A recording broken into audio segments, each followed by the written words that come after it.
नमस्कार, आप देख रहे हैं कच्चा चिट्ठा। मैं हूं आपके साथ प्रीति रघुनंदन। नाश्ता खार्किव में, डिनर कीव में। डॉनबास में एक और बड़ी जीत के बाद पुतिन के सबसे भरोसेमंद कमांडर रमजान कादिरोव ने अब यही ठान लिया है। रूस ने जेलेंस्की से एक और शहर लिसिचांस्क छीन लिया है और कादिरोव ने यह कारनामा सिर्फ एक हफ्ते में कर दिखाया। कच्चा चिट्ठा में आज आपको यह भी बताने वाले हैं कि पुतिन की जान को एक नया खतरा पैदा हो गया है। लेकिन सबसे पहले आइए आपको दिखाते हैं पुतिन के लिए कादिरोव का सबसे खतरनाक प्लान। ये रिपोर्ट आप देखेंगे तो आपको यह भी समझ आएगा कि जेलेंस्की एक के बाद एक डॉनबास के फ्रंट पर क्यों हारते जा रहे हैं, जबकि अमेरिका और नेटो से उन्हें बहुत ही खतरनाक हथियार अब मिलने भी लगे हैं।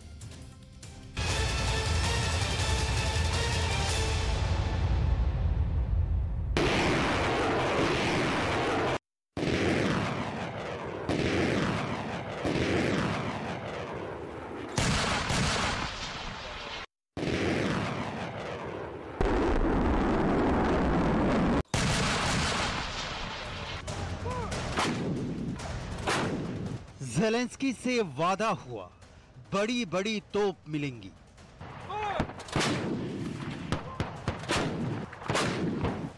अमेरिका ने अपनी M777 तोप यूक्रेन भेज दी।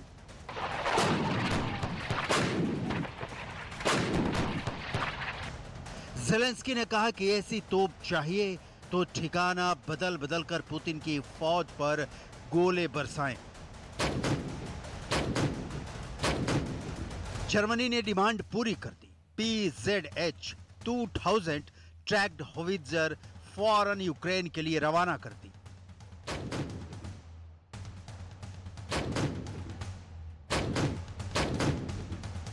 ज़ेलेंस्की से वादा हुआ कि लंबी रेंज के रॉकेट मिलेंगे। अमेरिका ने अपना हाई मास सिस्टम भेज दिया।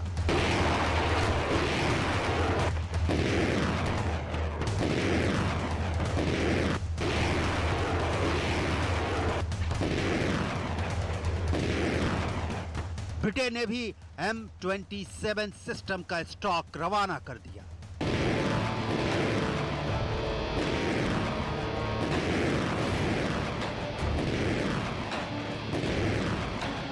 ज़ेलेंस्की को अरब डॉलर के बड़े बड़े हथियार खैरात में दिए गए।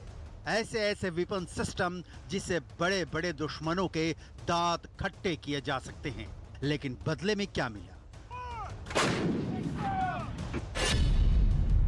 ज़ेलेंस्की सेवेरोडोनेत्स्क हार गए। ज़ेलेंस्की लिसिचांस्क हार गए। अब खतरा ज़ेलेंस्की के बड़े शहर खार्किव पर मंडरा रहा है।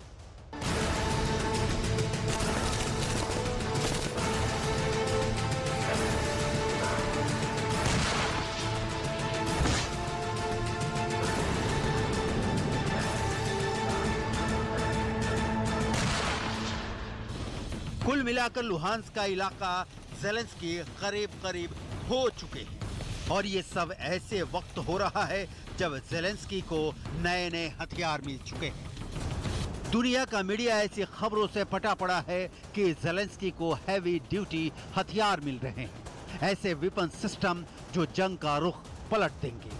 ज़ेलेंस्की की इंटरनेशनल दोस्ती दिखाई जा रही है। उस दोस्ती के नाते ज़ेलेंस्की को मिलने वाले अरबों के हथियार दिखाए जा रहे हैं। अगर ऐसा सही है तो आखिर ज़ेलेंस्की की लगातार हार की वजह क्या है? वो एक के बाद एक डॉनबास क्यों हारते जा रहे हैं? इसका जवाब जानने के लिए आप यूक्रेन के एक मोर्चे का वीडियो देखिए। ज़ेलेंस्की की सबसे बड़ी नाकामी की वजह समझ जाएंगे। इस वीडियो में यूक्रेन का एक सैनिक अपना आरपीजी तैयार कर रहा है।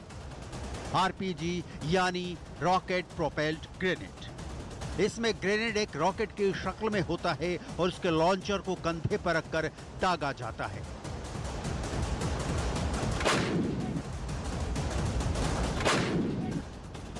लेकिन ये क्या? यूक्रेन के इस फौजी ने इस रॉकेट पर 3 ग्रेनेड बांधे हुए हैं।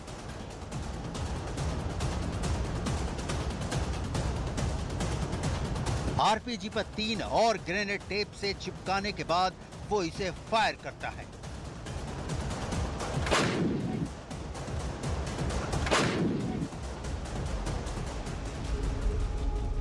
इस वीडियो को ज़ेलेंस्की को बार बार देखना चाहिए।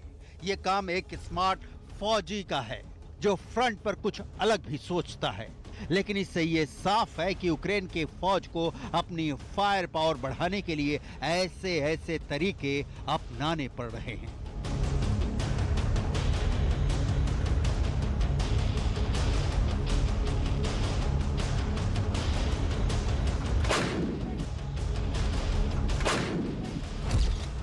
जिसे आम भाषा में जुगाड़ टेक्नोलॉजी कहा जाता है।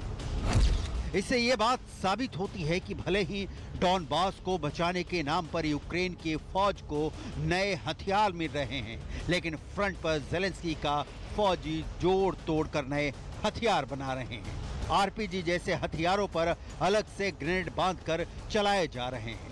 इसे सेना में इम्प्रोवाइजेशन कहा जाता है, लेकिन इससे ये बात भी पता चलती है कि यूक्रेन की फौज के पास बड़े हथियार तो है, लेकिन छोटे हथियारों की कमी हो चुकी है। उनकी इन्फेंट्री या मिलिशिया के पास लड़ने के लिए अब हथियार खत्म हो रहे हैं। ज़ेलेंस्की की सबसे लेटेस्ट लापरवाही का नतीजा है कि यूक्रेन की फौज डॉनबास का लिसिचांस्क शहर हार गई है। यह ज़ेलेंस्की के लिए किसी बड़े झटके की तरह है।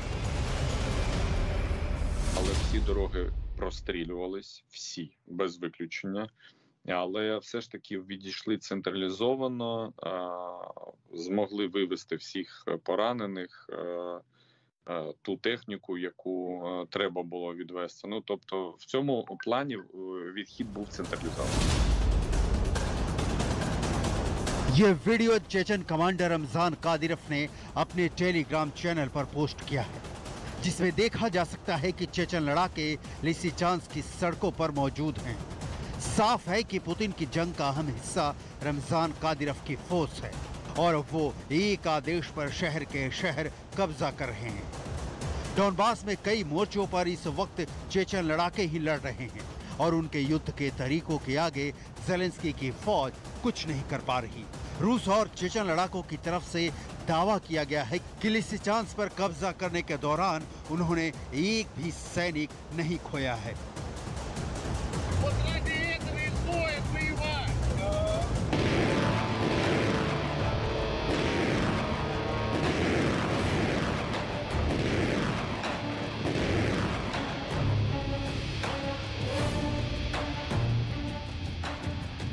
ऐसा नहीं है कि लिसिचांस्क की यूक्रेन हारेगा।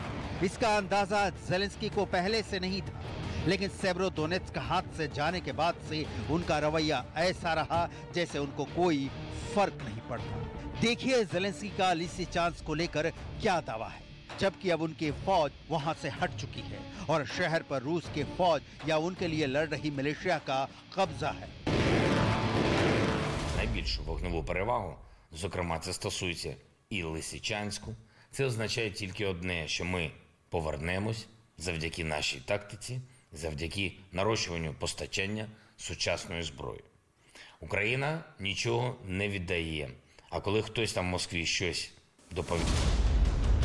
सेवेरोडोनेत्स्क और लिसिचांस्क के बाद पुतिन के मिशन का रास्ता खार्किव जाता है और इसमें कोई शक नहीं कि पुतिन जल्द ही खार्किव पर कब्जा करना चाहेंगे। उनका ऑपरेशन खार्किव शुरू भी हो चुका है और अब ये तेज होगा तो मुमकिन है कि दुनिया को मारियोपोल से भी क्रूर हमले देखने को मिले। खार्किव के स्कूल पर 2 बड़ी मिसाइलों से हमले हुए हैं। इन तस्वीरों को देखिए और युद्ध की त्रासदी को समझिए, क्योंकि जब मिसाइल दागी जाती है तो सेना के बंकर ही नहीं बच्चों के स्कूल भी टारगेट बनते हैं। पुतिन खार्किव पर 500 किलो के बम भी गिरा रहे हैं और यहाँ इस्कंदर और कलिब्र जैसी मिसाइलों से भी हमला कर रहे हैं। 47-я гимназия, где учился мой сын, и внук должен идти в эту школу. А видите, что сделали? Так что твари, самое настоящее, я не знаю, слов нет просто. Вообще нет слов. Нет слов. И когда вот он остановится, этот... यूक्रेन का दूसरा सबसे बड़ा शहर लगातार रूस की मिसाइलों के हमले झेल रहा है और यहाँ स्कूल पर 2 मिसाइलें दागी गई। एक मिसाइल ने स्कूल का एक पूरा हिस्सा खत्म कर दिया। तब यहाँ बच्चे नहीं थे, लेकिन नुकसान का अंदाजा लगाना है तो ये गड्ढा देखिए। करीब 15 फीट गहरा ये गड्ढा वहां बना जहां रूस की मिसाइल गिरी। ऐसी मिसाइल, ऐसे बम जहां गिरेंगे उसका तो नामो निशान ही नहीं मिलेगा। 15 फीट गहरा ये गड्ढा ज़ेलेंस्की के पास एक ऐसा सबूत है जो वो दुनिया को दिखाकर पुतिन को शर्मिंदा करना चाहेंगे। Ну вот только ненависть, ненависть и ненависть. И не знаю, почему так получается. Неужели весь мир против него и не могут остановить? Почему так? Скажите, вы можете ответить на этот вопрос? Вот и я не могу. А сейчас вот только вот... И сколько может это продолжаться? Вопрос... पुतिन कितनी भयानक जंग लड़ रहे हैं ये दुनिया बार बार देख रही है। पुतिन पर पहले ही स्नेक आइलैंड पर फास्फोरस बम से हमले का आरोप लग रहा है। ऐसे में खार्किव में पुतिन किसी भी तरह का रहम दिखाएंगे ऐसे आसार कम लग रहे हैं। सवाल है कि खार्किव पर रूस का कब्जा कितने वक्त में होगा।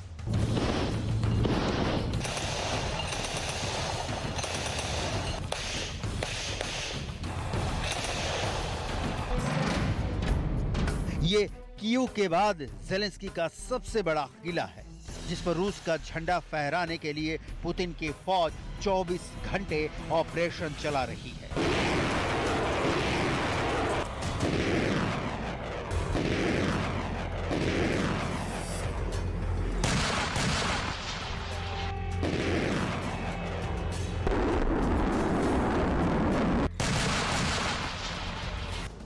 खार्किव पर खतरा क्या है?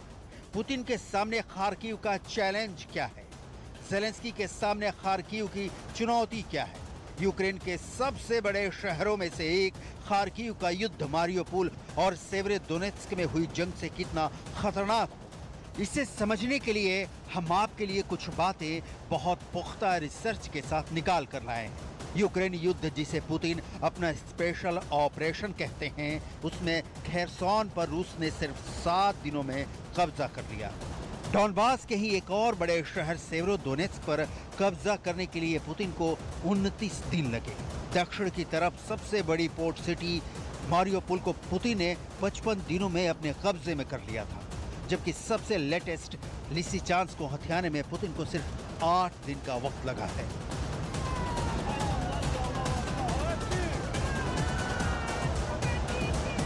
लिसिचांस्क पर पहले नदी पार करते वक्त रूस को नाकामी हाथ लगी थी। 5 दिन तक ऑपरेशन चला था, लेकिन इस बार रूस की फौज ने पूरी कामयाबी के साथ इस मिशन को अंजाम दिया।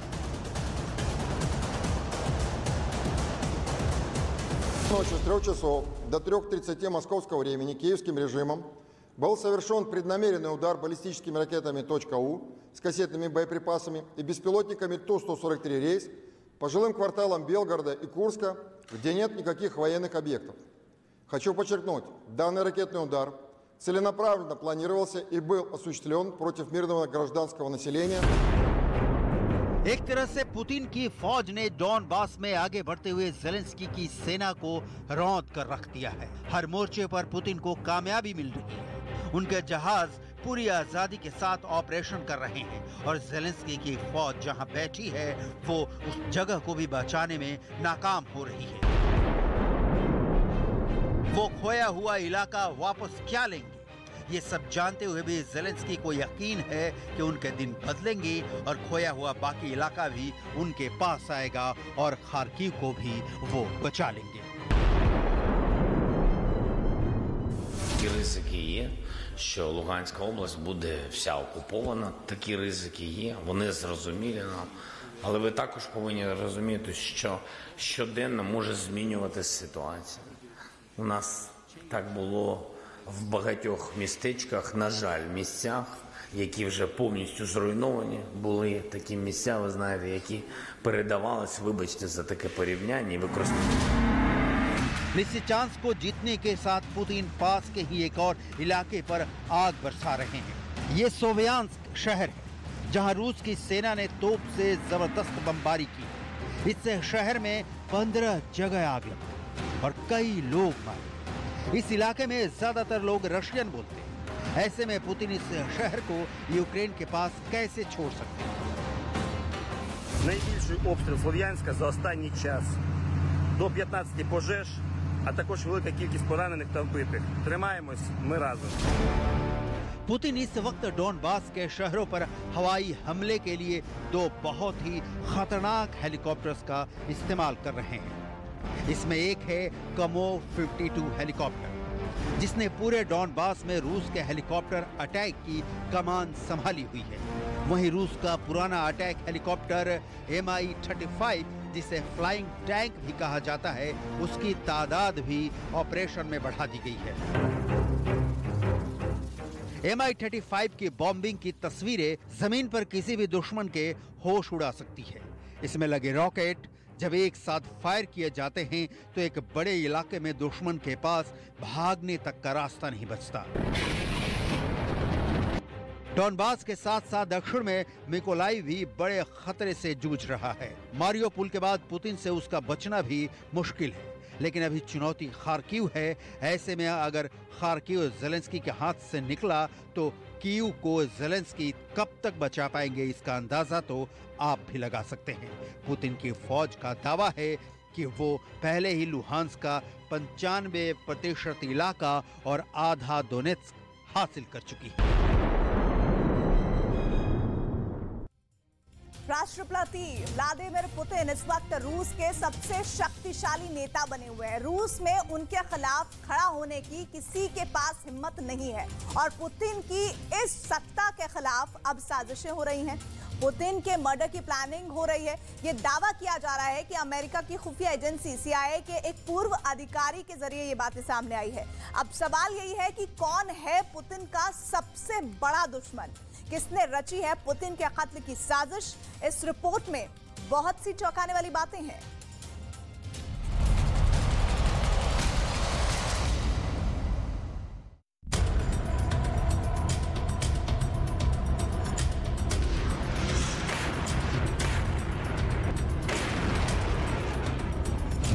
क्या पुतिन की जान खतरे में है? अगर हां, तो किसने रची है पुतिन के मौत की साजिश? किसे दी गई है पुतिन के मौत की सुपारी?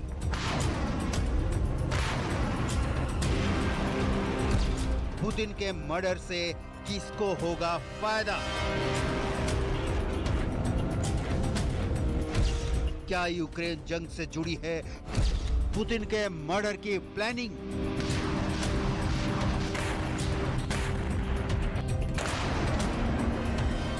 पुतिन की हत्या की साजिश का दावा किया है अमेरिकी खुफिया विभाग के पूर्व अधिकारी डैनियल हॉफमैन ने। डैनियल हॉफमैन ने कहा है कि पुतिन के इनर सर्किल के लोग ही उनकी मौत का षड्यंत्र रच रहे हैं। डैनियल हॉफमैन वो शख्स हैं जो मॉस्को में CIA के लिए काम करते थे। अब सवाल है, रूस के सबसे ताकतवर नेता व्लादिमीर पुतिन के खिलाफ कौन है जो उनकी जान लेना चाहता है? डैनियल हॉफमैन का कहना है कि ये यूक्रेन जंग है।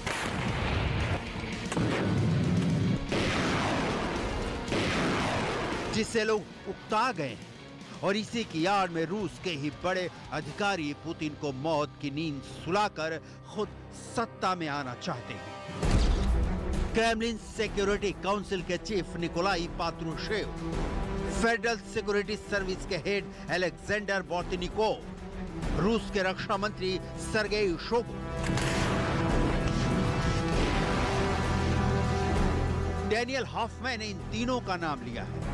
इन तीनों को लेकर आशंका जताई है कि ये पुतिन को रास्ते से हटा सकते हैं। लेकिन CIA अमेरिकी खुफिया एजेंसी है जो पुतिन को लेकर अब तक कई प्रोपेगेंडा करती रही है। पुतिन के खिलाफ रूस में माहौल दिखाना हो सकता है इसी एजेंडे का हिस्सा हो, लेकिन ये पहली बार नहीं हुआ है जब पुतिन की मौत की साजिश सामने आई है। इसके पहले भी, खासकर रूस यूक्रेन युद्ध के बाद तो पुतिन के मर्डर की कई साजिश वाली थ्योरी सामने आ चुकी है।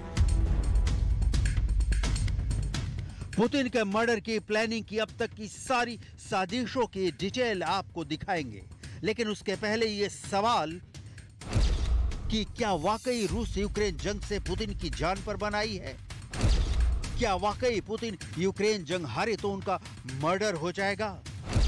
क्या पुतिन अपने ही इनर सर्किल में बेहद कमजोर पड़ गए हैं? असल में अब तक पुतिन के मर्डर की साजिश को लेकर कई बड़े खुलासे हो चुके हैं। डेनियल हॉफमैन के पहले पूर्व British intelligence chief sir Richard Dearlove और यूक्रेन के इंटेलिजेंस अफसर भी दावा कर चुके हैं कि पुतिन को यूक्रेन की जंग की कीमत जान देकर चुकानी पड़ सकती है।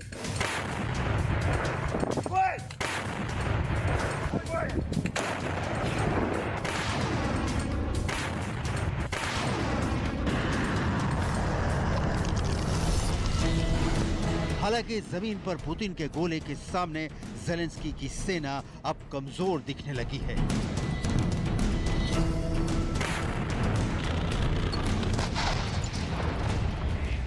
पुतिन 2024 तक रूस के राष्ट्रपति के लिए चुने गए हैं। ये बात दिगर है कि रूस की सत्ता आज के दौर में पुतिन से शुरू होती है और पुतिन पर खत्म होती है। पुतिन इतने शक्तिशाली हैं कि रूस में उनके खिलाफ साजिशें तो हो सकती हैं, लेकिन खुलकर उनके खिलाफ खड़ा होने की हिम्मत जुटानी मुश्किल ही नहीं, नामुमकिन है। असल में रूस यूक्रेन युद्ध को लेकर पुतिन ने जो कुछ सोचा वो नहीं हुआ। युद्ध इतना लंबा खींचा कि अब किस दिशा की ओर जा रहा है बहुत से एक्सपर्टी से लेकर कंफ्यूज है। और यही वजह है कि कयास लगाए जा रहे हैं कि यूक्रेन जंग पुतिन के सत्ता के साथ ही अपने अंजाम को पहुंचेगी, कि यूक्रेन जंग पुतिन के सत्ता खत्म होने के साथ ही अपने अंजाम को पहुंचेगी। मतलब पुतिन का जाना तय है, लेकिन पुतिन ऐसे तो जाएंगे नहीं, लिहाजा उनके खिलाफ साजिशें हो रही हैं। डेनियल हॉफमैन के पहले रूस के ही पूर्व खुफिया अधिकारी इगोन गिरकिन ने भी कहा कि यूक्रेन ना जीते राष्ट्रपति पुतिन तो उनका हाल भी लीबिया के पूर्व शासक गद्दाफी की तरह होगा। लीबिया के तानाशाह गद्दाफी को विद्रोहियों ने पकड़कर गोली मार दी थी। तो क्या यूक्रेन की हार पुतिन की जिंदगी का अंत लेकर आएगी? रूस के पूर्व खुफिया अधिकारी इगोन गिरकिन पुतिन के क्राइमिया विजय में मददगार थे।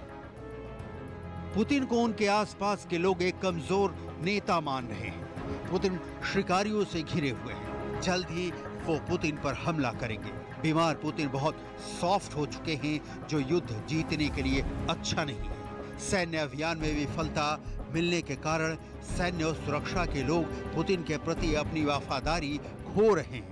पुतिन का अंत गद्दाफी की तरह होगा और उनके अपने करीबी ही उन्हें मार डालेंगे। खुफिया तंत्र पूरी तरह विफल हुआ है। ये तो जग जाहिर हो चुका है कि जिस युद्ध को रूस 72 घंटों में समेटने वाला था वो चौथे महीने में भी जारी है।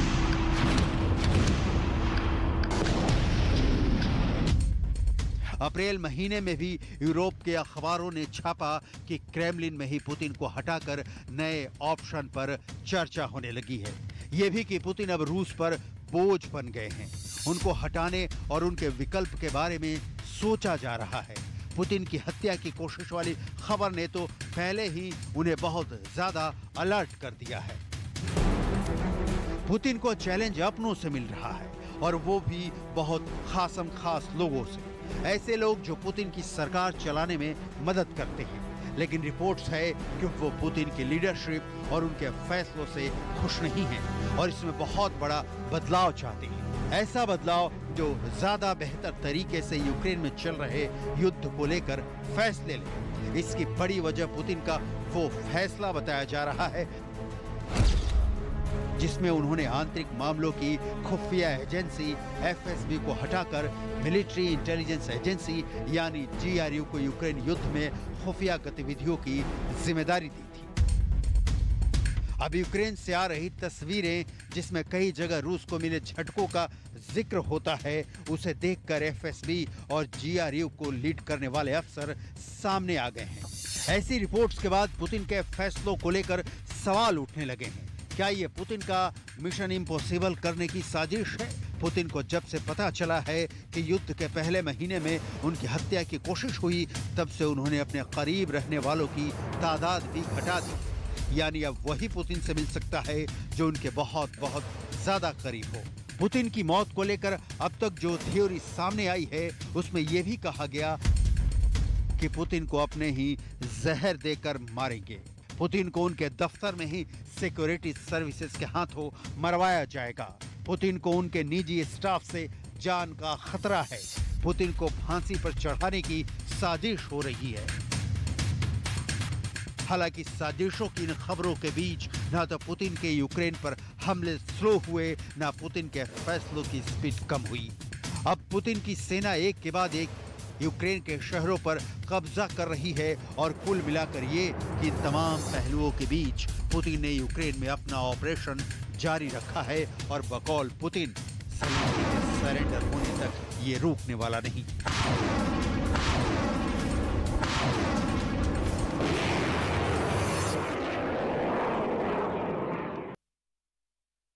इस बीच मूसेवाला हत्याकांड में एक बहुत बड़ी खबर सामने आई है। लॉरेंस बिश्नोई गैंग के उन शार्प शूटरों से जुड़ी हुई जानकारी, जिसके मुताबिक एक वीडियो सामने आया है जिन्होंने हत्याकांड को अंजाम दिया था। ये वीडियो कार के अंदर का बनाया गया है और दावा किया जा रहा है कि वारदात अंजाम देने के बाद पांचों शूटर खुशी में नाच रहे थे और कार के अंदर गाने पर झूमने के दौरान पांचों शूटरों के हाथों में विदेशी पिस्तौल दिखाई दे रही है। पुलिस की तरफ से यह दावा किया जा रहा है कि यह वीडियो 29 मई का है। पुलिस के सूत्र बताते हैं कि मानसा में सिद्धू मूसेवाला को मारने के बाद प्रियव्रत उर्फ फौजी, अंकित सिरसा, सचिन चौधरी और दीपक मुंडी एक साथ एक ही कार में फरार हुए थे। लेकिन जैसे ही ये सारे लोग मानसा से दूर पहुंचे, इनकी खुशी का ठिकाना नहीं रहा। मूसेवाला को मौत के घाट उतारने के बाद इन लोगों ने कार में ही खुशी मनाना शुरू कर दिया। जो वीडियो सामने आया उसमें गाड़ी में गाना बज रहा है और शूटर अलग अलग विदेशी हथियार लहराते हुए वीडियो बनवा रहे हैं। वीडियो में कार में पीछे 3 लोग बैठे दिखाई दे रहे हैं। दावा किया जा रहा है कि कार की पिछली सीट पर अंकित सिरसा, दीपक मुंडी, कपिल नाम का एक बदमाश बैठा है। पीले रंग की टी-शर्ट में कार चलाने वाला बदमाश सचिन चौधरी है, जबकि ड्राइवर की बगल वाली सीट पर बैठा बदमाश कोई और नहीं बल्कि फौजी है।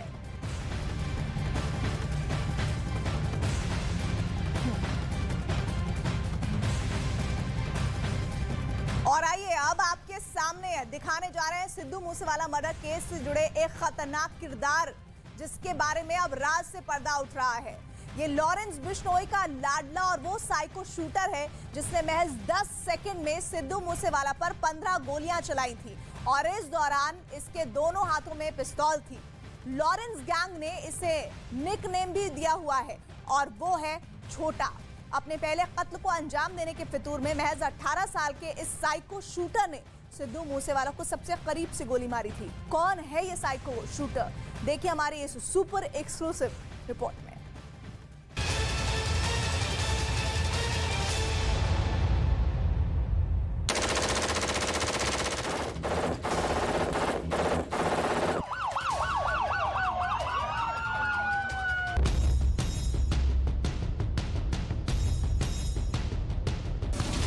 गिरफ्त में सिद्धू मूसेवाला केस का एक और शूटर।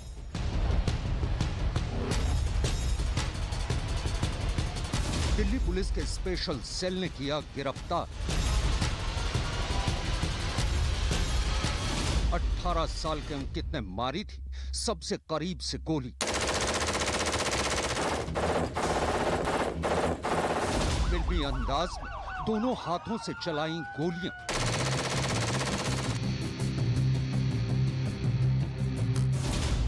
मूसेवाला पर चलाई 1 दर्जन से ज्यादा गोलियां।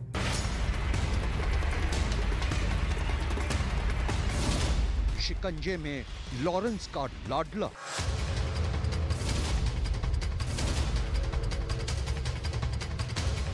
गन्स, गैंगस्टर और गैंग वॉर। 29 मई 2022 को पंजाबी सिंगर, एक्टर और रैपर से राजनेता बने शुभदीप सिंह सिद्धू और सिद्धू मूसेवाला के कत्ल की गुत्थी बस इन 3 लफ्जों के इर्द गिर्द घूम रही है। इससे पहले हम आपको ये बताएं कि सिद्धू मूसेवाला हत्याकांड में दिल्ली पुलिस के हाथ कितनी बड़ी कामयाबी लगी है, उससे पहले हम आपको कुछ तस्वीरें दिखाते हैं।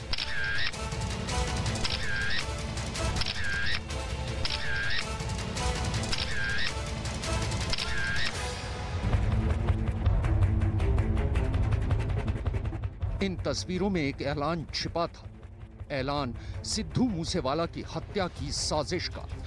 और ऐलान करने वाले इस चेहरे को देखिए, हाथ में पिस्टल और ठीक उसके सामने गोलियों से लिखा सिद्धू मूसेवाला का नाम।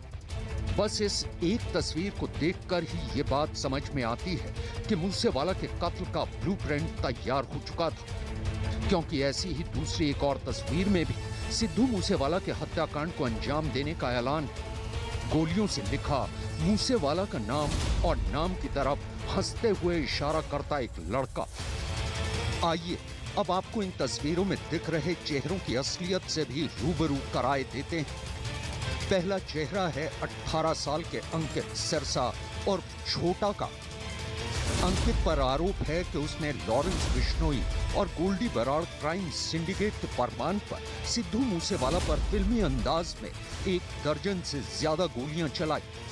सिर्फ इतना ही नहीं, अंकित और छोटा के सर पर जराइम की दुनिया में आने का ऐलान करने के लिए अपने पहले कत्ल का फितूर कुछ इस कदर सवार था कि उसने मूसेवाला को सबसे करीब से गोलियां मारी थी। छोटी सी उम्र और दिमाग में किसी की जान लेने का फितूर। अंकित को ये मालूम था कि किसका मर्डर करना है, इसलिए उसने सोशल मीडिया पर सिद्धू मूसेवाला के नाम को गोलियों से लिखकर और पिस्टल दिखाकर फोटो वायरल की, ताकि ये ऐलान हो सके कि वो सिद्धू मूसेवाला उनके निशाने पर है। आइए अब आपके सामने लॉरेंस बिश्नोई गैंग के 18 साल के साइको शूटर अंकित सिरसा और छोटा की क्राइम कुंडली भी खोल देते हैं। न्यूज 18 इंडिया को दिल्ली पुलिस के सूत्रों से मिली एक्सक्लूसिव जानकारी के मुताबिक अंकित सिरसा 4 महीने पहले ही लॉरेंस बिश्नोई गैंग में शामिल हुआ था। दरअसल अंकित सिरसा और छोटा की मुलाकात प्रियव्रत फौजी से उसके गांव के एक शख्स ने करवाई थी। प्रियव्रत फौजी के मार्फत वो गैंगस्टर मोनू डागर के संपर्क में आया और मोनू डागर ही वो शख्स है जिसने अंकित की मुलाकात लॉरेंस बिश्नोई के भाई अनमोल बिश्नोई से करवाई। अनमोल ने लॉरेंस और गोल्डी बराड़ से अंकित की बात करवाई थी। ये तो रही अंकित सिरसा और छोटा के बिश्नोई बराड़ गैंग में शामिल होने की कहानी। आइए अब आपको ये भी बता देते हैं कि सिद्धू मूसेवाला हत्याकांड को अंजाम देने के लिए प्रियव्रत फौजी ने अपने कातिलों की टीम में अंकित का सिलेक्शन कैसे किया था। न्यूज 18 इंडिया को दिल्ली पुलिस के सूत्रों से मिली एक्सक्लूसिव जानकारी के मुताबिक लॉरेंस ने अंकित को सिद्धू मूसेवाला के कत्ल से पहले 2 काम करने की जिम्मेदारी दी। पहला, राजस्थान के गंगानगर जाकर रियल एस्टेट के एक बड़े कारोबारी से 2 करोड़ की रंगदारी वसूलने की। अंकित ने गंगानगर जाकर उस कारोबारी को डराने के इरादे से उस पर गोली चलाई थी। दूसरा, गंगानगर में बिश्नोई गैंग के विरोधी गैंग के गुर्गे की कत्ल की सुपारी। अंकित ने उस गैंगस्टर पर गोली चलाई थी, लेकिन वो बच निकला था। अंकित ने जैसे ही इन दोनों कामों को अंजाम दिया, उसी वक्त सिद्धू मूसेवाला की हिटमैन लिस्ट में उसका नाम शामिल कर दिया गया। सूत्रों के मुताबिक अंकित सिरसा ने 4 महीने पहले ही लॉरेंस बिश्नोई गैंग को ज्वाइन किया था। वो 9वीं पास है। पुलिस के अनुसार अंकित का ये पहला मर्डर है। उसने दोनों हाथों से सिद्धू मूसेवाला पर ताबड़तोड़ 14 से 15 राउंड गोलियां चलाई थी। अंकित राजस्थान में हत्या के प्रयास के 2 अन्य मामलों में भी वांटेड था। वहीं वो हरियाणा के सोनीपत में गांव सिरसा का रहने वाला है। दिल्ली पुलिस के सूत्रों का कहना है कि 18 साल के अंकित का जराइम की दुनिया से रिश्ता महज 4 महीने पुराना ही है। 29 मई को सिद्धू मूसेवाला के हत्याकांड को अंजाम देने के बाद से अंकित फरार चल रहा था, लेकिन 3 जुलाई को दिल्ली पुलिस को खबर मिली थी कि अंकित अपने एक साथी सचिन चौधरी और सचिन भिवानी के साथ दिल्ली के कश्मीरी गेट में ISBT आने वाला है। दिल्ली पुलिस की रिपोर्ट में ये बात दर्ज है कि अंकित और सचिन मूसेवाला हत्याकांड को अंजाम देने के बाद दिल्ली में कत्ल की एक और वारदात को अंजाम देने की फिराक में थे, लेकिन इससे पहले वो अपने मकसद में कामयाब हो पाते, दिल्ली पुलिस के स्पेशल सेल की टीम ने 3 जुलाई की रात 11 बजे उन्हें कश्मीरी गेट के ISBT यानी अंतर्राज्यीय बस टर्मिनस से गिरफ्तार कर लिया।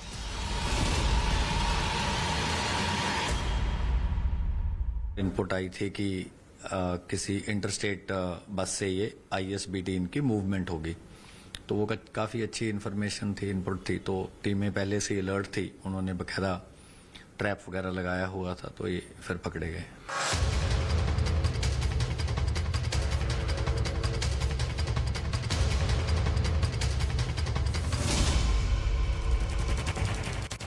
दिल्ली पुलिस के स्पेशल सेल की टीम ने अंकित और सचिन को गिरफ्तार करने के बाद उनसे कई आधुनिक हथियार भी बरामद किए। दिल्ली पुलिस का दावा है कि बरामद हथियार मूसेवाला को मारने के लिए बैकअप के रूप में थे। अंकित सिरसा के पास से स्पेशल सेल ने पंजाब पुलिस की वर्दी भी बरामद की है। दिल्ली पुलिस की स्पेशल सेल ने उसके एक और साथी सचिन चौधरी उर्फ सचिन भिवानी को भी गिरफ्तार किया है। सचिन भिवानी पर भी 4 कातिलों को पनाह देने का आरोप है। सचिन भवानी राजस्थान के चुरू के एक संगीन मामले में वांटेड है, जबकि राजस्थान में लॉरेंस बिश्नोई गैंग के मेन ऑपरेटर में सचिन भिवानी का नाम शुमार है। सचिन भिवानी क्या लॉजिस्टिक सपोर्ट में सबसे पहले इसको कहा जाएगा, क्योंकि सारा लॉजिस्टिक सपोर्ट जो माना जा रहा है कि इसी ने किया था इन लोगों को?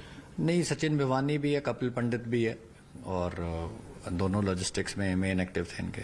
कपिल पंडित क्या दिल्ली एनसीआर का रहने वाला, या वो भी बाहर का है, दिल्ली का नहीं है।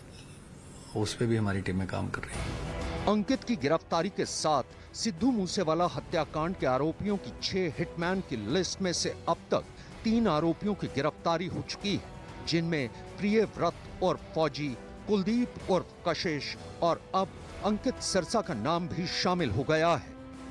दावा किया जा रहा है कि 6 शूटरों में फौजी और अंकित सिरसा ही मेन शूटर थे। जानकारी के मुताबिक ये उस गाड़ी में एक साथ बैठे थे जिसे कुलदीप और कशिश चला रहा था। इन्हीं की गाड़ी ने मूसावाली की गाड़ी को टक्कर मारी और उसके बाद सभी ने ताबड़तोड़ फायरिंग शुरू कर दी। लेकिन सबसे ज्यादा खौफनाक तरीके से प्रियव्रत फौजी और अंकित सिरसा ने ही मूसेवाला पर गोलियां चलाईं।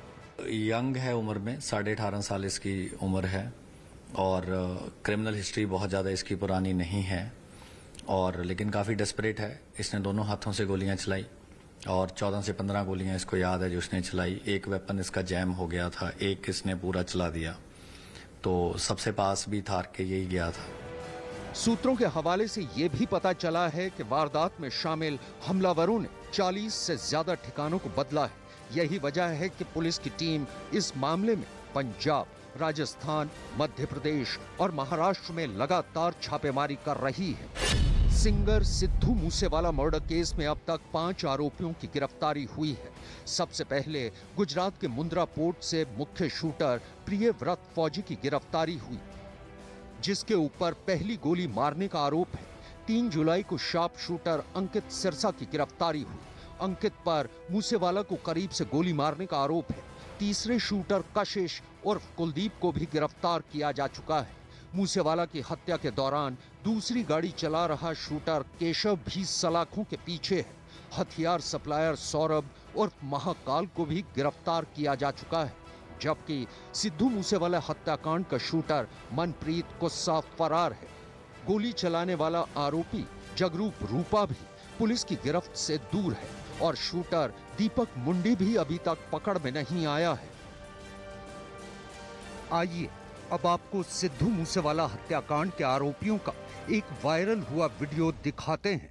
इस वीडियो में सिद्धू मूसेवाला हत्याकांड के आरोपी एक गाड़ी के अंदर बैठे सरेआम हथियार लहराते नजर आ रहे हैं। जहां एक तरफ पुलिस दिल्ली, पंजाब, हरियाणा, महाराष्ट्र, गुजरात और राजस्थान में सिद्धू मूसेवाला की हत्या में शामिल शूटरों को गिरफ्तार करने के लिए खाक छान रही थी और देश के अलग अलग राज्यों में रेड कर रही थी, वहीं दूसरी तरफ सिद्धू मूसेवाला की हत्या करने के बाद शूटर अंकित, प्रियव्रत, सचिन, कपिल और दीपक मुंडी बेखौफ होकर गाड़ी में घूम रहे थे। दावा किया जा रहा है कि ये वीडियो उस वक्त का है जब ये शूटर फरार चल रहे थे। फिलहाल सचिन, अंकित, प्रियव्रत और कपिल दिल्ली पुलिस के स्पेशल सेल की गिरफ्त में है, जबकि वीडियो में नजर आ रहा दीपक मुंडी अभी भी फरार है। दिल्ली पुलिस के सूत्रों का कहना है कि उसकी गिरफ्त में आया 18 साल का अंकित सिरसा बेहद खतरनाक है और उसके सर पर एक बड़ा और नामी गैंगस्टर बनने की सनक सवार थी और अपने इसी फितूर के चलते वो बिश्नोई बरार गैंग में शामिल हुआ। इतना ही नहीं, जरा सोचिए कि अंकित को इस बात का इल्म था कि सिद्धू मूसेवाला के कत्ल के बाद पुलिस उसकी तलाश बड़ी शिद्दत से कर रही है। बावजूद इसके वो दिल्ली एनसीआर में एक और बड़ी वारदात को अंजाम देने के इरादे से आया था। पुलिस सूत्रों के मुताबिक वारदात को अंजाम देने के बाद अंकित और सचिन का इरादा विदेश भाग जाने का था, लेकिन इनके पासपोर्ट नहीं बने थे। इससे पहले अंकित जुर्म और जराइम की काली दुनिया में अपने गुनाहों की फहरिस्त और लंबी कर पाता, उससे पहले ही दिल्ली पुलिस ने उसे धर दबोचा। फिलहाल पुलिस इन आरोपियों से पूछताछ कर सिद्धू मूसेवाला की हत्याकांड के बिखरे तारों को सुलझाने की कोशिश कर रही है।